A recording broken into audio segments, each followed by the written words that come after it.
Hola, ¿qué tal? Buenos días, buenas tardes, buenas noches. Este es tu amigo Tony Miskatonic y el tema de hoy es el engaño de la percepción, una entrevista de Michael Frank a David Icke en marzo de 2019.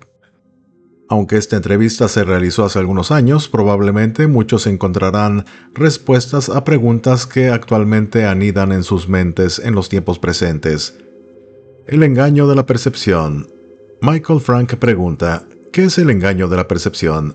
David Icke responde, si miras cómo la gente llega a conclusiones y luego piensas que nuestras percepciones dictan nuestro comportamiento, entonces si puedes controlar las percepciones de la gente, puedes controlar la manera en que ven el mundo y los eventos y así dictas su respuesta a ellos.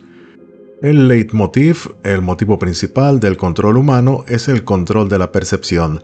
Eso es lo que buscan, porque si percibimos los eventos de la manera que se ajusta a esta agenda de control y manipulación, entonces vamos a estar de acuerdo con lo dictado, o al menos no desafiarlo, algo que haríamos si nuestras percepciones fueran diferentes.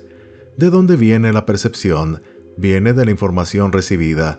Puede que sean tus propias experiencias personales las que te lleven a una percepción, pero en términos de los acontecimientos mundiales, las percepciones de la gente provienen de los principales medios de comunicación, los políticos, el sistema, y si puedes controlar la información que la gente recibe, tienes una gran oportunidad de imponer y manipular sus percepciones. Y obviamente esta es la razón por la que ahora estamos viendo este ataque de censura por parte de los gigantes de Internet a fuentes alternativas de información y puntos de vista alternativos. Se ha llegado a un punto en el que eso tiene tal efecto que la gente dice, bueno, espera, tal vez el mundo no es como yo pensaba que era. El juego está en marcha para detener la circulación de esa información y eso es lo que es el engaño de la percepción. Conectando el cuerpo humano y el cerebro con la inteligencia artificial. Ahora estamos en los tiempos de la inteligencia artificial y la tecnología. Si observamos las escalas de tiempo de las que habla gente como el futurista de Google Ray Kurzweil, que en el 2030 el objetivo es conectar el cuerpo y el cerebro humano a la inteligencia artificial, de modo que la inteligencia artificial se convierte en la mente humana y usurpe la que percibimos ahora. Así que en ese momento ya no tendrás que manipular la información para manipular la percepción, porque tus percepciones vendrán directamente a través de la inteligencia artificial. Mucha gente piensa que sería una buena idea tener su cerebro conectado a la inteligencia artificial y tener inteligencia artificial alimentando sus percepciones. Pero si lo observas no solo con una mente abierta, sino con una mente libre, cuando lo consideras, cuando lo veas, en lugar de lo que se nos dice que veamos, entonces obviamente conectar el cerebro y el cuerpo humano a la inteligencia artificial es una locura. Es el fin de la libertad, es el fin de la humanidad tal como la conocemos. Y estos son los niveles de control de percepción y manipulación en los que nos estamos moviendo ahora. Lo que han hecho es tener a una gran parte de la población adicta a la tecnología. Esta adicción se puede comprobar en las grandes colas de los almacenes para comprar la última tecnología, cuando hay gente haciendo fila a las 4 de la mañana para conseguir la primera de las últimas actualizaciones de algún gadget. Primero se les hace adictos a la tecnología que pueden llevar consigo. Luego se pasa a la tecnología en el cuerpo como Bluetooth y las gafas de Google, y luego se entra en el cuerpo, lo que ya está sucediendo con los microchips colocados internamente. Es una adicción, miras a la gente y no pueden dejar sus teléfonos. Esta adicción ha sido llamada heroína digital, y eso es exactamente lo que estamos viendo. El cerebro, que es maleable a través de algo que los científicos llaman plasticidad cerebral o plasticidad neuronal, el cerebro reforma la forma en que procesa la información sobre la base de la información que recibe. Tengo casi 67 años y durante la gran mayoría de mi vida esta tecnología no estaba aquí, y sin embargo la gente se ha hecho adicta a ella en una escala enorme en este periodo increíblemente corto. De repente el cerebro ha tenido que enfrentarse a una fuente completamente diferente. Esta información de origen eléctrico digital que nunca antes había tenido que tratar en toda su historia evolutiva y está cambiando la forma en que la gente, especialmente muchos jóvenes, procesan la información y se ha hecho de forma sistemática. Y esta es la gran frontera que quieren que crucemos, porque una vez que lo hagamos, la humanidad tal y como la conocemos cesará de existir. Michael Frank le pregunta a David Icke, ¿y es por eso que usted llama a Silicon Valley, el lugar donde están todas las grandes industrias tecnológicas, el patio de recreo del diablo? David Icke responde, sí, yo llamo a Silicon Valley el patio de recreo del diablo, aunque no estoy diciendo que toda la tecnología es mala, por supuesto que no, pero la tecnología debe servir a los intereses de los humanos, no controlarlos, que es lo que está haciendo. Esta agenda no viene de Silicon Valley, viene a través de Silicon Valley. Silicon Valley es donde se dispensa y se entrega, pero la agenda en sí misma va mucho más allá de las sombras que no vemos, va mucho más allá de lo que vemos en la arena pública. Entra en el Pentágono, entra en las redes de inteligencia, DARPA, Agencia de Proyectos de Investigación Avanzada de Defensa, el brazo de desarrollo tecnológico del Pentágono, responsable del desarrollo de tecnologías emergentes para uso de los militares, y compañías como la compañía de la CIA, InQtel o EQT, como ellos la llaman, que también financia tecnología que sirve a los intereses del complejo de inteligencia militar. Son el siguiente paso hacia las sombras de Silicon Valley que están impulsando esta agenda. ¿Qué quiere el complejo de inteligencia militar? Primero, quieren vigilar a la población las 24 horas del día, 7 días a la semana en tiempo real. Ahora hemos llegado a un punto, gracias a redes sociales como Facebook, donde ni siquiera tienen que ir a buscar la información, porque la gente publica información personal y privada todos los días, incluso lo que están cenando. En segundo lugar, quieren controlar la información que la gente ve o no ve, con el fin de manipular la percepción, y cada vez más ocurren situaciones en las que ni siquiera se necesitan sensores humanos sentados ahí para decidir qué es lo que vamos a ver y qué es lo que no vamos a ver. Los algoritmos simplemente se activan con Internet y la comunicación digital y censuran por defecto qué es lo que la gente ve y qué es lo que la gente no ve. La tercera es la agenda de la que estoy hablando, de que la inteligencia artificial se apodere del mundo, incluyendo el extraordinario impacto en los trabajos que se avecinan y la conexión del cerebro humano con la inteligencia artificial. Mucha gente no se da cuenta de esto, pero organizaciones como Google, que se supone que es un motor de búsqueda, Facebook, que se supone que es una plataforma de medios sociales, y Amazon, que se supone que es un sitio web de venta al por menor, están en realidad a la vanguardia de la inteligencia artificial y toda esta agenda de usurpar la mente humana con la inteligencia artificial. Así que Silicon Valley marca todas las casillas de la red de inteligencia militar. Y luego, cuando te adentras en las sombras, llegas a las redes de sociedades secretas que realmente controlan el Pentágono y las redes de inteligencia. Michael Frank pregunta, ¿qué es la Matrix? David Icke responde, hace mucho tiempo que hablo de lo que la gente llama la Matrix, y desde el cambio de milenio, desde finales del siglo XX, estoy convencido de que vivimos en una simulación. Y en ese momento apenas se hablaba de ello. Había un tipo llamado Nick Bostrom en la Universidad de Oxford que hablaba de ello, y eso era casi todo. Ahora estás viendo a más y más científicos de la corriente dominante que salen y dicen, bueno, en realidad, si lo consideras, parece que estamos en una simulación. Y esta es una de las grandes maneras en que la humanidad está siendo engañada y estafada para ocultarnos la verdadera naturaleza de la realidad. Se nos dice o se nos hace creer, a pesar de los hallazgos de la física cuántica, que básicamente el mundo es sólido, que es una serie de personas y cosas sólidas que interactúan entre sí. No lo es. Como la física cuántica ha demostrado más allá de toda duda, lo que vemos como físico es en realidad solo energía vibratoria o información vibratoria. Lo explicaría así: si usas Wi-Fi, ¿qué es? Es información en forma de energía de radiación y simplemente permanece en esa forma a menos que consigas que una computadora la sintonice y la decodifique desde esa forma a la forma que vemos en la pantalla. La gente se refiere a lo que observa, a lo que ve como imágenes de internet en la pantalla y los gráficos, etc. Sí, pero eso es solo en la pantalla. Ese es el único lugar donde internet toma esa forma. En todas partes son los campos Wi-Fi. Es la codificación eléctrica y las matemáticas, y nosotros estamos haciendo lo mismo. Vivimos en un mar masivo de energía, pero esa energía es información. Yo lo llamo Wi-Fi cósmico, porque los principios son los mismos. Lo que estamos haciendo es decodificar esa información a través de los 5 sentidos.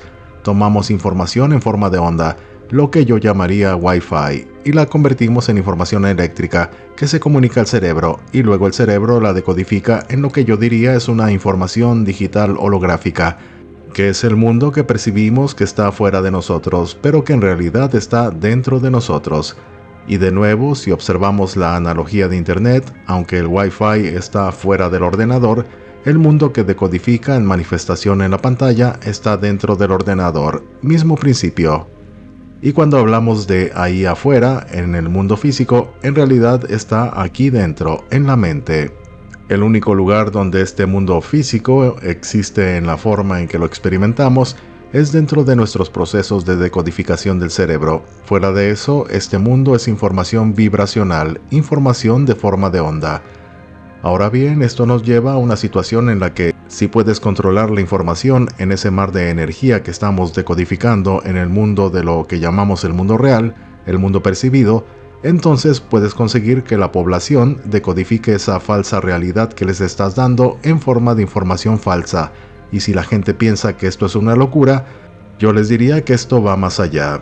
¿Qué está sucediendo cuando juegas a un videojuego? Cuando te pones los guantes, cuando te pones los audífonos, cuando te pones un visor. Lo que está sucediendo es que la información del juego está anulando y hackeando los procesos de decodificación del cerebro a través de los cuales decodifica la realidad que llamamos el mundo. Lo está anulando, se está metiendo en él. Y eso es lo que es la Matrix. Es una fuente de información que ha pirateado nuestros sistemas y procesos de decodificación de la realidad. Y en realidad estamos experimentando un mundo simulado en oposición a lo que experimentaríamos si esa información no estuviera secuestrando nuestra percepción. Michael Frank pregunta, ¿qué es el consenso del sello postal? David Icke responde, lo que yo llamo consenso del sello postal es esta increíble, ridícula, risible y estrecha banda de información que nos alimenta desde la cuna hasta la tumba. Nos bombardean desde la cuna a la tumba con una cierta percepción de la realidad desde todos los ángulos, y los principales medios de comunicación siguen golpeando con este consenso de sellos postales, esta estrecha banda de lo posible, esta percepción descargada a lo largo de la vida de las personas. Los padres que han aceptado la descarga, la información, luego se la pasan a sus hijos, no por malevolencia, sino porque piensan que así son las cosas. Porque casi todo el mundo a tu alrededor ha aceptado el sello de correos descargando la percepción de la realidad. Porque casi todo el mundo a tu alrededor ha aceptado esto que llamo el sello de correos, es decir, información restringida a cierto nivel, descargando la percepción de la realidad, aunque eso está cambiando porque creen que es así como son realmente las cosas. Si desafías la información que recibes durante toda tu vida y la cuestionas, entonces se te percibe como loco o incluso peligroso. Sin embargo, si vamos a liberarnos de esta prisión perceptiva, entonces tenemos que volver a una hoja de papel en blanco simbólicamente y decir, borrón y cuenta nueva, y lo que percibo y creo ya no va a ser dictado por la repetición. Solo porque siga escuchando lo mismo una y otra vez no significa que deba ser verdad. Porque si estás obteniendo tu versión de la realidad de las mismas fuentes de la corriente dominante, por supuesto que va a seguir repitiéndose lo mismo. Hay personas que se llaman a sí mismas periodistas, que han comprado la descarga, que se han comprometido con la información que han recibido de toda la vida y que luego informan al mundo desde la percepción de dicha descarga. Es lo mismo con los científicos, los médicos, los políticos, todos ellos. Así que si vamos a liberarnos de esta prisión perceptiva, primero tenemos que decir, espera un minuto. La repetición de una percepción, la repetición de cómo son las cosas, ya no va a ser el criterio por el cual yo decida lo que creo y cómo veo el mundo. Tiene que ser la información la que tenga sentido. Tiene que ser buscar fuentes alternativas de información y ver si tienen más sentido que lo que estoy obteniendo de la corriente dominante. Y si la gente concluye, como la gran mayoría lo hará, que se les ha mentido durante toda su vida, y que el mundo no es como ellos pensaban que era, entonces necesitamos el valor para empezar a hablar de ello, porque la presión se está incrementando todo el tiempo para no decir nada que esté fuera de la narrativa dominante. Y a medida que avanza se presentan cada vez más razones para que la gente no tenga esta o aquella opinión sobre más y más cosas. La guerra contra la libertad. La mayoría de la gente pasa por esta gimnasia mental antes de hablar de algo. ¿Qué debo decir? ¿Qué no debo decir? ¿Qué puedo omitir? ¿Qué debo omitir? para que no se abuse de mí o se me etiquete como esto, aquello o lo otro. Esto tiene que parar, porque si no lo hace es el fin de la libertad. La libertad está siendo borrada todo el tiempo y cuando la gente me dice, no puedes decir eso que ofende a la gente, yo digo, mírame.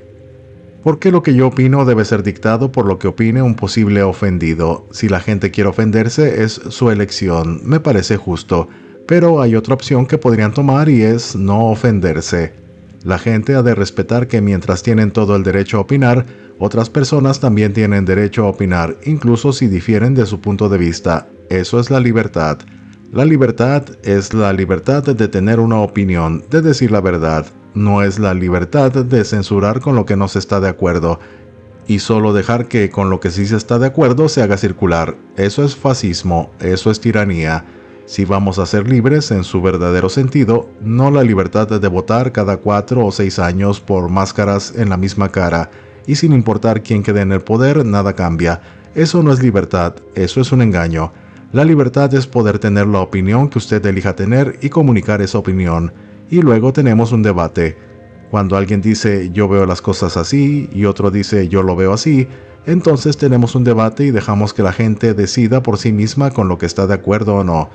Eso es lo que son las sociedades libres, así es como funcionan, y el hecho de que se esté llevando a cabo una censura cada vez más extrema confirma que la libertad está en el punto de mira, hay una guerra contra ella. Michael Frank pregunta, ¿usted llama a la corrección política guerra psicológica? ¿Por qué? David Icke responde, la corrección política es simplemente una estafa para conseguir que la población se silencie a sí misma para que el conspirador detrás de ella no tenga que hacerlo. Lo que ha ocurrido en un periodo relativamente corto es lo que ahora se llama progresista, antes se llamaba la izquierda liberal, en la que yo me crié, y que en realidad se enfrentó a las corporaciones, a los ataques a la libertad de expresión y a la libertad de todo tipo, y participó en grandes marchas en los años 60 en la Universidad de Berkeley en California, exigiendo la libertad de expresión y el derecho a no ser censurado. Lo que ha ocurrido es que se ha producido una inversión extraordinaria de la izquierda progresista, sobre todo a través de la financiación masiva de un tipo llamado George Soros, en el que lo que ahora se llama progresista es una inversión, es un giro de 180 grados, y es lo contrario de lo que solía ser la izquierda liberal. Así que ahora tenemos esta llamada mentalidad progresista, entre comillas, que en realidad está impulsando la corrección política e imponiendo esta insidiosa censura para impedir que la gente tenga una opinión sobre cualquier cosa que no le guste a las autoridades. Así que ahora, en lugar de que estos progresistas vayan a las marchas exigiendo la libertad de expresión, van a las marchas exigiendo que se las quiten. Y dicen cosas como no debes molestar a nadie. Y yo me pregunto, bueno, ¿por qué? Si la gente solo escucha lo que quiere oír, ¿a dónde nos lleva eso? Nos lleva a un remolino en el río de la percepción que gira y que nunca se mueve, porque no hay nada que lo desafíe, que lo estimule a seguir adelante. Y así es la forma en que lo están haciendo las autoridades, animar a más y más gente por más y más razones a ofenderse por lo que alguien ha dicho, porque saben que cuanto más gente se ofende por más y más cosas, más excusas tienen para impedir que alguien tenga una diferencia de opinión sobre estos temas y por lo tanto pueden aumentar la censura. Si observas la creciente lista de cosas sobre las que no puedes tener una opinión diferente, eso es una gran señal de alarma. Y una pregunta que la gente necesita hacer sobre cualquier tema es, ¿tengo derecho a tener una opinión sobre este tema que no es la que tiene la corriente dominante? Y si la respuesta es no, lo que estás viendo es una gran parte de esta agenda de control humano, porque así es como funciona. Si estás tratando de imponer algo a la población, pero sabes que si tuvieras un debate abierto sobre ello perderías y no obtendrías lo que quieres, entonces lo que haces es cerrar el debate. No puedes ganar deteniendo cualquier otra opinión y tratando de detener a cualquiera que desafíe y exponga lo que quieres que la gente crea. Si observamos, por ejemplo, toda la explosión del asunto transgénero, no tiene nada que ver con detener la discriminación contra las personas transgénero, de lo cual estoy totalmente a favor, porque no quiero discriminación contra nadie, es ridículo. Pero esa fue solo la excusa inicial. Lo que está sucediendo ahora es que los jóvenes están siendo dirigidos a cuestionar su género cuando antes no lo estaban cuestionando. Esto no tiene nada que ver con la discriminación, puedo decírtelo, es confundir cada vez más a la gente, especialmente a los jóvenes, sobre la naturaleza de su género. Cuando afirmas que los hombres y las mujeres no son biológicamente diferentes, y no dudo que hay algunas personas que sienten que están en el cuerpo equivocado y que deben ser ayudadas y apoyadas. Así que no se puede ganar el debate de afirmar que los hombres y las mujeres no son biológicamente diferentes. Así que lo que haces es apagar el debate, y cualquiera que diga que los hombres y las mujeres son biológicamente diferentes es atacado, incluso despedido por decir lo que es obvio. Y así es como la corrección política está siendo armada, y en realidad fue armada desde el principio para apagar las opiniones que el sistema no quiere que la gente escuche. ¿Por qué? Porque afectaría a la percepción pública de la realidad. Y ahora tenemos padres que están siendo intimidados en el silencio y la aquiescencia sobre lo que se les enseña a sus hijos en la escuela en esta materia, porque temen las consecuencias de no hacerlo. Así que volvemos a la tiranía. La corrección política es una tiranía. Y por supuesto tenemos la virtud de la señalización. Aquí hago una pausa para recordar que esta entrevista es de 2019 y que David Icke se referirá a continuación a Twitter, pero se refiere al Twitter, a la red social X, antes de que fuera adquirida por Elon Musk y liberada de los progres. Retomo la respuesta de David Icke. Los progresistas de Twitter que están en vilo a censurar opiniones, sobre todo si son de famosos y bien conocidos, que tienen una opinión diferente, porque si te diriges a los famosos hay mucha publicidad al respecto. Entonces lo que pasa es que el resto de la población ve las consecuencias de no tener la opinión correcta. Así que debido a que la gente famosa y las celebridades están obsesionadas con su imagen, lo que tienes una y otra vez es una celebridad diciendo algo razonable y sin embargo al poco tiempo llega la tormenta de Twitter progre y de repente la celebridad está pidiendo perdón. Michael Frank pregunta, ¿qué es la agenda transgénero? David Icke responde, básicamente se trata de crear un cuerpo humano completamente diferente, una versión sintética del biológico, y todo esto encaja en la agenda de la inteligencia artificial de la que hablaba antes.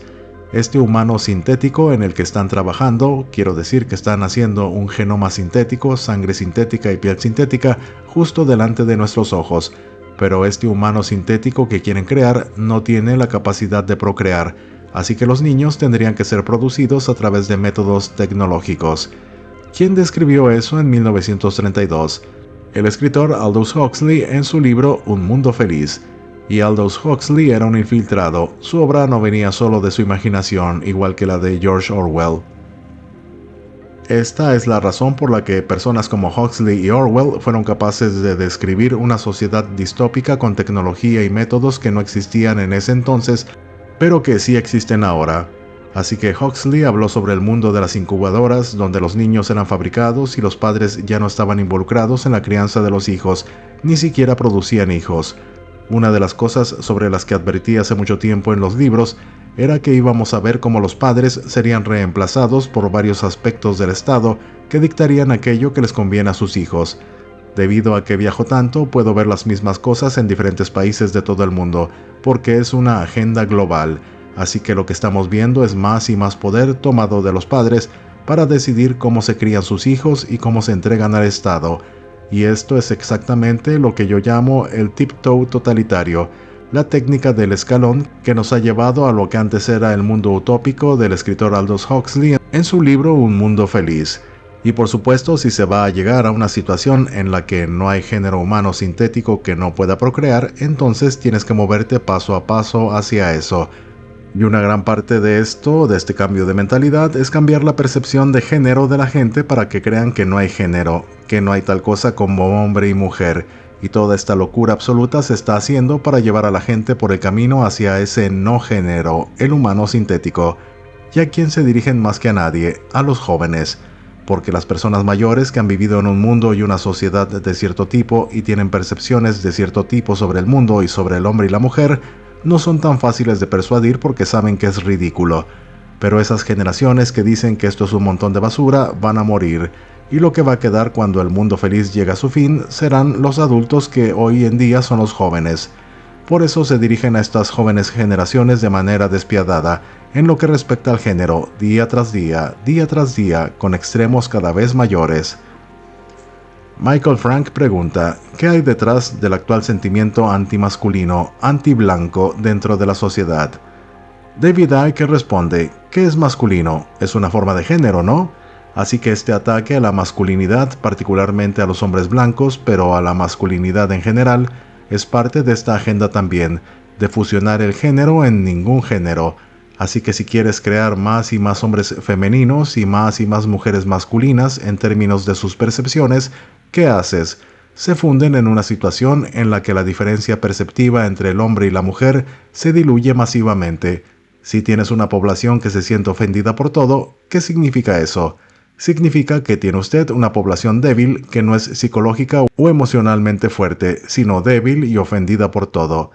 He recibido durante más de 30 años constantes e incesantes insultos, pero nunca he dicho, estoy ofendido, debes detenerte. Lo que he dicho es, creo que eres un idiota, pero en un mundo libre tienes derecho a ser un idiota, y tengo derecho a no ser afectado por ello. Así que vomita tus insultos y yo me reiré porque son ridículos. ¿Por qué deberían afectarme? ¿Por qué debería ofenderme el insulto de un idiota? ¿Qué diría eso de mí? En lugar de decirle a la gente que se sienta ofendida por todo, deberíamos educar a los niños y jóvenes para que tengan tanta fuerza emocional, tanta confianza psicológica en sí mismos, que todo lo que digan de ellos no les afectará en absoluto. ¿Qué construye eso?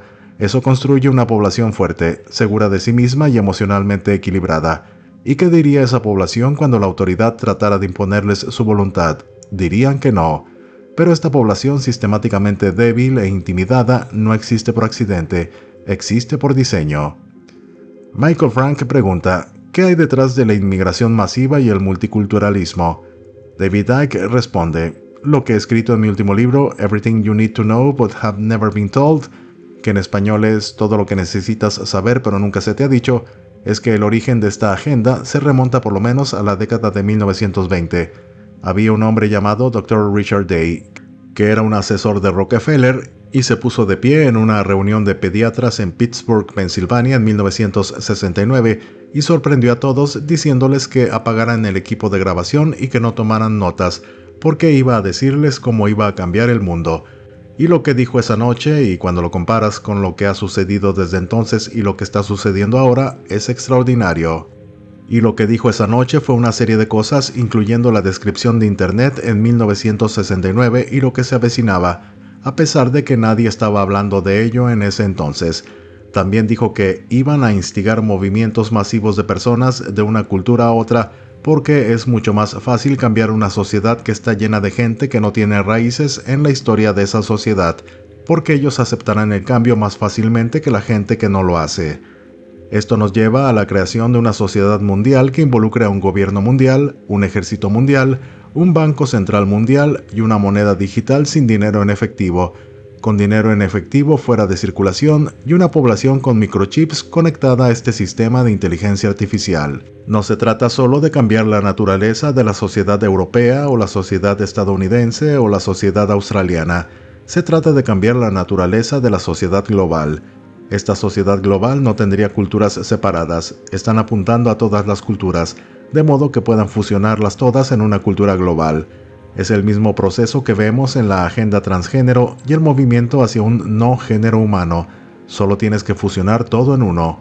Cuando se observa la extraordinaria financiación, decenas de miles de millones de dólares vertidos en la arena progresista por George Soros, este financiero multimillonario que es un activo de esta cabal, de este grupo de personas, bueno, el mismo tipo está poniendo cantidades similares de dinero en una red que opera en torno a un grupo suyo llamado Open Society Foundations, o Fundación de Sociedades Abiertas, o la Fundación Fronteras Abiertas, para impulsar este movimiento de personas en todo el mundo. Esto no es de ninguna manera racismo, no se trata de un nosotros y ellos. Esta es una situación en que la gente que se traslada a estas sociedades y la gente que ya está allí están siendo manipuladas por las mismas manos que sostienen las cuerdas de los títeres. Simplemente están siendo enfrentados entre sí porque los grandes poderes en la oscuridad quieren esta división y ese dominio, quieren ese conflicto, así que todo es parte de ello. Si observamos hacia dónde va esta mentalidad progresista y masivamente financiada por Soros, lo que quieren es que se ponga fin a las fronteras. Hablan de fronteras abiertas en la Fundación de Sociedad Abierta, y hay algo sobre las fronteras abiertas que realmente no se puede negar.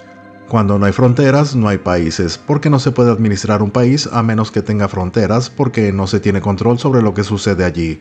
Sucede que este grupo de personas, esta élite y su movimiento hacia esta sociedad mundial controlada centralmente, quiere poner fin a los países. Y así se tiene esta mentalidad progresista, el sucesor invertido de la vieja izquierda liberal que solía desafiar a las corporaciones y al poder financiero que dictaba a la población, y que ahora aplaude a las corporaciones de Internet que censuran a las personas con puntos de vista que no son progresistas en su mentalidad, y aplaude a los que quieren derribar las fronteras, al mismo tiempo que afirman que son anti-establishment y progresistas, cuando en realidad son las tropas de asalto de los distintos establishments y su agenda. Michael Frank pregunta, una de las tácticas de control de las que usted habla es la de problema, reacción, solución. ¿Cómo funciona eso? David Icke responde, es muy sencillo. Las mejores técnicas de percepción y manipulación del comportamiento son muy sencillas. Ya he hablado de una, el tiptoe totalitario. Aquí es donde empiezas en la A y sabes que vas a ir a la letra Z, pero sabes que si das un salto demasiado grande, el cambio será tal que podría alertar a la población de lo que está sucediendo. Así que vas por pasos, y cada paso es promovido como si fuera algo independiente.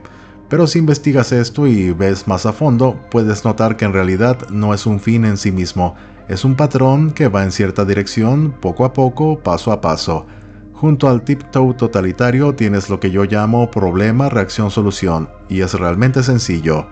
Problema, primera etapa. Creas un problema que se relaciona con lo que sea que quieras que cambie en la sociedad, así que podría ser un colapso del gobierno, un colapso financiero, un ataque extremista o lo que sea.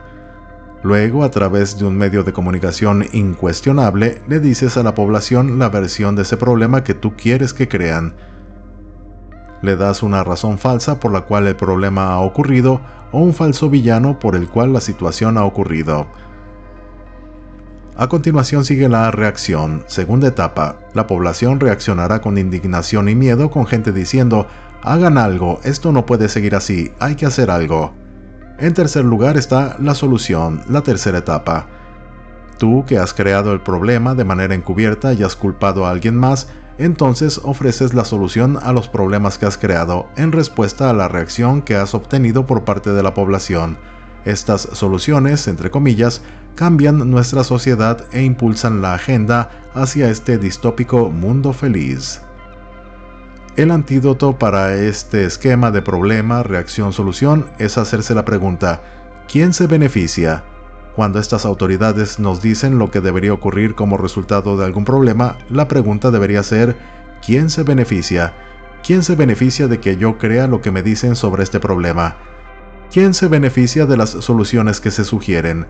Una y otra vez será cualquiera que quiera llevar al mundo a una centralización cada vez mayor del poder, a una supresión cada vez mayor de la libertad, a una división y un gobierno cada vez mayores y a una imposición cada vez mayor sobre las percepciones de la población.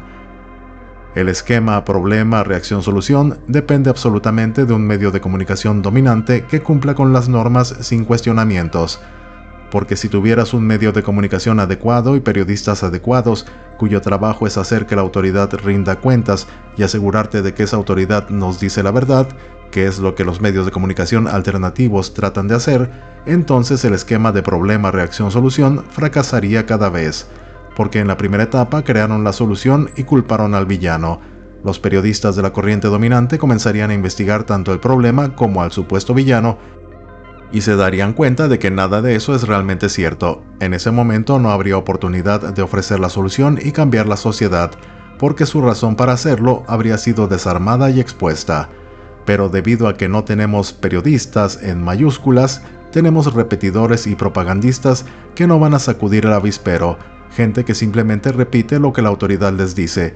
Entonces el esquema de problema, reacción, solución no es cuestionado, excepto por gente como yo, y por lo tanto las soluciones que se siguen aplicando son las que están transformando a la sociedad humana.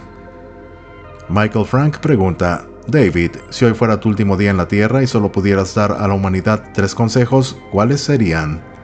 David Icke responde, deje de identificarse con las etiquetas. Número 1. Deja de autoidentificarte con las etiquetas que te das a ti mismo y deja de autoidentificarte con las etiquetas que otros te dan a ti. Estás teniendo una experiencia como hombre blanco o mujer blanca, o como hombre negro o mujer negra, o como hombre asiático o mujer asiática, o como hombre musulmán o mujer musulmana, y deberías experimentarlo, expresarlo y disfrutarlo. Pero no te identifiques a ti mismo y pienses que ese conjunto de etiquetas es lo que eres. Disfruta la experiencia de ser heterosexual, gay, transgénero, lo que sea, pero no pierdas de vista el hecho de que eso no es lo que eres. Somos conciencia que está teniendo esas experiencias y son transitorias, y al final de tu vida abandonarás el cuerpo. Nuestra conciencia abandonará el cuerpo y también dejará las etiquetas más allá. Es solo una experiencia transitoria y es muy corta, pero si nos autoidentificamos tanto individual como colectivamente con etiquetas, entonces el potencial de divide y vencerás es ilimitado. Es por eso que lo hacen razas y colores, religiones y categorías de ingresos unos contra otros, y es por eso que la sociedad quiere etiquetar a más y más gente con más detalle, y es por eso que esa línea de letras LGBTQI se hace cada vez más larga. Una vez que te das cuenta de que en realidad lo que somos es un punto de atención dentro de un estado infinito de conciencia, y que la persona que se llama a sí misma judía es un punto de atención en la misma conciencia infinita que la persona que se llama a sí misma musulmana o atea. Entonces te das cuenta de que este etiquetado y este permitir que nos dividan las etiquetas es ridículo. Así que una vez que no te identificas con las etiquetas, ya no quieres que tu etiqueta domine la etiqueta de los demás, porque sabes que es solo una experiencia transitoria. Así que ese es el consejo número 1. Número 2. No conceptualices eso, sino que lo vivas. Vive tu vida como si fueras la conciencia que tiene la experiencia y no la etiqueta o la experiencia misma. Y comenzarás a darte cuenta de que las experiencias dejan de tener el impacto traumático emocional en ti en la escala que tenían antes, cuando te identificabas a ti mismo y etiquetabas. Consejo número 3. Vive tu verdad, di tu verdad, y si a la gente no le gusta, eso depende de ellos. Pero recuerda esto. Las únicas personas que han movido a la sociedad a lo largo de la historia de la humanidad, y las únicas que pueden hacerlo, son las personas que han dicho su verdad, que estaba en desacuerdo con la verdad social imperante en ese momento, porque si no, eres el remolino en el río dando vueltas y vueltas sin avanzar. Los remolinos nunca desafiaron, nunca cuestionaron y así continúan girando en sí mismos infinitamente. Así que digan su verdad y si tiene validez, se demostrará que lo es. Pasé por niveles históricos de abuso y ridículo, pero seguí diciendo mi verdad. No importa, lo dije más alto. ¿Y qué pasó? Ahora esa verdad está siendo mostrada más y más descaradamente, como si hubiera tenido validez todo el tiempo, y por lo tanto ahora un enorme número de personas están observando mi trabajo, algo que antes no harían. Si hubiera cedido todos esos años atrás y hubiera dicho, oh, será mejor que mantenga la boca cerrada, la gente no estaría mirando mi trabajo ahora. Y si estuviera diciendo, lo dije hace 25 años, la gente habría dicho, lo dices por decir. Pero en realidad, todo ha sido claro en mis libros durante los últimos 25 años, y lo dije en ese momento, a pesar del ridículo monumental que estaba sufriendo. Así que una vez que te das cuenta de que eres la conciencia teniendo la experiencia, el insulto y el ridículo no importa, porque es transitorio y no define quién eres, o qué piensas de ti mismo y qué es lo que están atacando las etiquetas. Y eso no es lo que eres de todos modos. Así que este es el antídoto a esta intimidación para no permanecer en silencio sobre cosas de las que absolutamente hay que hablar. Se despide tu amigo Tony Miskatonic y te deseo un buen día.